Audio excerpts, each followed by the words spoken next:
Hi, it's Lee and welcome to the Tesla Economist.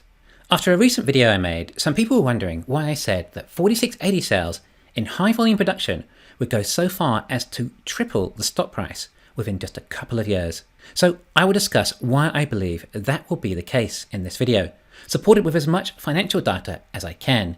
Now, when I make videos like this, I really mean ceteris paribus, which means all other conditions being equal, and with what's going on with the macro environment, that goes double. So for starters, we appear to have 4 4680 lines with an estimated capacity of 25 gigawatt hours per line. 4 times 25 is 100 gigawatt hour annual run rate, and this is just for Giga Texas. Tesla have been cell and battery constrained for some time, and this is what holds back their growth the most.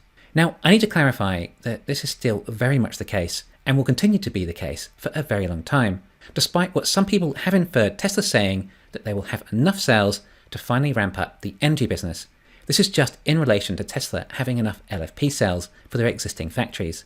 If they were to expand and build more factories, then they would quickly be constrained by cells. Some people even went so far as to infer this to mean that Tesla have enough cells to launch new models, and even a compact. This is not the case either. In other words, Tesla's 4680 cells mean more Teslas can be produced. Just for those who don't know, the 4680 is solely designed for an application of electric vehicles. That is what it's best for, and will not be used in energy. It has been designed for the right size, density, cost, longevity, and safety. Although some people think the 4680 is some miracle battery that is amazing for every purpose, it's not. It is the best battery in the world for mass production long-range EVs, with potentially different chemistries coming that will offer a variety of other ranges available. But Tesla have already saturated the market in Europe and China with the low-cost rear-wheel drive Model Ys. Why do we think that there'll be enough demand for a more expensive Model Y? Well, it's a different market. The Model Y long range is a vastly superior car, especially the version with 4680 cells. I'm not sure I'm just assuming this, as we haven't really been officially told much of the specifications of this vehicle yet. But from the battery experts who have been researching them and tearing them down, it would appear there is an improved energy density and likely faster charging speed, amongst other features that I could speculate on with an entire video. It could arguably be referred to as the best car in the world. This battery is Tesla's first battery, and by extension, their core product. Tesla is a company that creates products for batteries to go in that offer the highest possible value, and they don't even make their own battery yet. The 4680 proliferates exceptional performance, range, and value into a vehicle, and as a result, just as legacy autos are starting to somewhat catch up with their new battery plants, Tesla will absolutely leapfrog them again. Once these batteries in Tesla's vehicles, they will have the best possible EVs on the market for at least the rest of the decade. These cells are going to be incredibly difficult to replicate. Even Panasonic are taking a couple of years to make a version that is neither tabless nor with dry battery electrodes. Alright, so we've established that what is hindering Tesla's growth the most is still their battery availability. And sure, they've had an influx of cells for their standard range versions, and LFP cells are being developed at exponential growth. However, production speed was one of the main factors that played into Tesla's design for the 4680, cylindrical cells being the fastest on the production line. A larger cell meaning fewer need to be made for the same amount of energy capacity, and tabless design meaning the production line is continuous, and dry battery electrode processes reaching almost 10 times the production speed of the 2170 process. That is a giant leap in production. On top of that, the dry electrode process having 1/10 the footprint for electrodes compared to the wet process. I mean, just look at the size difference of Giga Nevada 2170 factory compared to the new 4680 factory in Berlin. A crazy difference. And the Berlin factory will have an output not far off twice as much. Well, these smaller factories mean that they can be built and up and running so much faster than these old processes, giving Tesla a huge competitive advantage again. To repeat, Tesla can build these factories that probably have 10 times the output of the likes of what legacy auto are building, and in a much smaller space. Legacy autos have not even caught up to where Tesla were in 2016 when Giga Nevada opened. Ford may have caught up at the end of next year if everything goes to plan, but more likely 2024. Therefore, I am expecting Tesla to just rinse and repeat these 4680 factories. If Texas is 100 gigawatt hours a year in cells, and it has vehicle factory to accompany that much cell production, then I would estimate that they'll be slightly over 1 million vehicles a year. Of course, we're expecting 2 million vehicles a year from each Tesla factory, so in reality, we really should be seeing about 200 gigawatt hours of 4680s a year from each of these factories, a number that Elon has mentioned in the past too. Therefore, I see no reason as to why Tesla can't just build as many factories as they possibly can once they've cracked this whole 4680 process. I would say there's a very high chance that Tesla have already secured several locations, and probably some time ago, but they're keeping it all under wraps.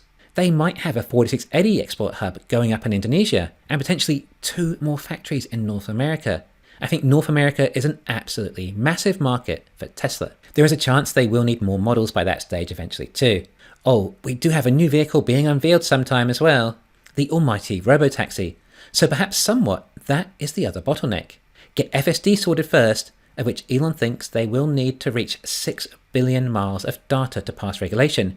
FSD beta is rolling out to more and more people, whilst more and more people are also buying Teslas. So this number will be very exponential. At a very rough guess, perhaps 2 years away. So potentially that is what the main holdup is. Tesla's new factories will be mass producing robotaxis as soon as the 4680 cells are perfected and FSD is at a high enough level to pass regulation.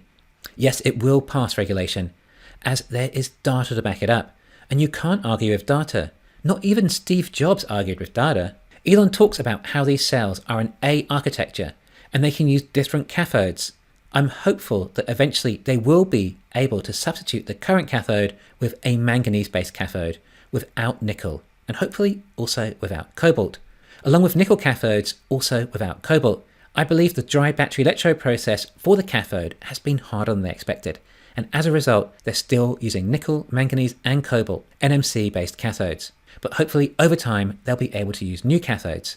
Again, now they have the actual architecture and processes built, they can build on that. They can spend billions and billions of dollars in research to develop the best cathodes for the right applications. Anyway, you probably still want me to answer the question of why the 4680s will triple Tesla's stock price. Well, we're at about an annual profit at current run rate of $20 billion. This is with margins of perhaps 34% and an annual run rate of around 1.5 million.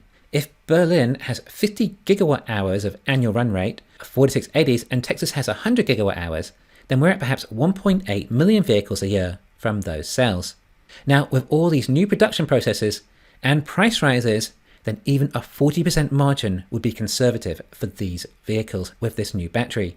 Especially when you consider we're factoring in the Cybertruck and all these lines ramped up. Remember, I said as soon as we hit volume production of the 4680 line, we would triple the stock price within a couple of years. So that comes to an additional gross profit of $54 billion. And like I said, we are currently at $20 billion, which would take us to $60 billion total profit after tax and OPEX. Remember, a lot less OPEX per vehicle once we ramp up more vehicles through economies of scale, so net profit margin increases as well. But triple profits doesn't necessarily mean triple stock price, as the PE ratio is high because it's expecting some sort of this growth. Right, now relative to the current earnings and the market cap, we're at PE ratio of 42.5 because we're expecting a lot more growth to come, but not this much. But even if we relieved that PE ratio to 30 with these future earnings, then we get a market cap of 1.8 trillion, which is actually just a little over doubling the stock price. So I guess I was wrong about the tripling the stock price if you factor in the discounting of the PE reduction. But we have tripled earnings, and we can't factor in other advances like FSD, as I claimed it was solely the 4680s that would take us there. Oops. Oh, hang on. This is just factoring in what Tesla produce from their current factories today. Well, we all know that they're about to announce at least one new factory, and there is a very high possibility it will be in North America, and then also a chance of an additional factory announced shortly after that, perhaps in Indonesia too. Well then, what if we also expected an additional 150 gigawatt hours of cells from these factories? Also, we were told that the new factories would be close to 2 million vehicles a year, and that Texas, in this scenario, only has 1 million, and even fewer from Berlin, so perhaps they might also increase too. Remember, I claimed it would be 3 times 2 years after we hit high volume production on these factories, not 2 years from now. So this could be closer to the end of 2024 or early 2025 that we're actually talking about. In other words, we could have as much as 400 gigawatt hours of 4680 cell production by this stage. Granted, the Cybertruck to rest of vehicle ratio may be lower, so if we wind down the ASP to $65,000, but we can still maintain those margins, especially considering how much better Tesla get after each factory, and perhaps we just say a total of 4 million vehicles. Well, that comes to $90 billion additional gross profit. Of course, that's also higher gross margins, and although operating margins to increase with more vehicles Tesla produce, the percentage of tax also increases too. But when we add that to current earnings and OPEX, it should still be around $90 billion. I'm still happy to use a P/E ratio of 30 for this scenario, which takes the valuation to $2.7 trillion, or just over 3 times the current market valuation. However, I think that if the market sees Tesla's growth at this rate, then perhaps the P/E ratio might also increase a little too. Once again, this does not factor in FSD, which should also push the P/E ratio. So there you go. That's why I think 4680s could triple the stock price within 2 years of hitting high volume production. Thanks for listening. Please hit the thumbs up and subscribe. You can follow me on Twitter and talk to me on Patreon.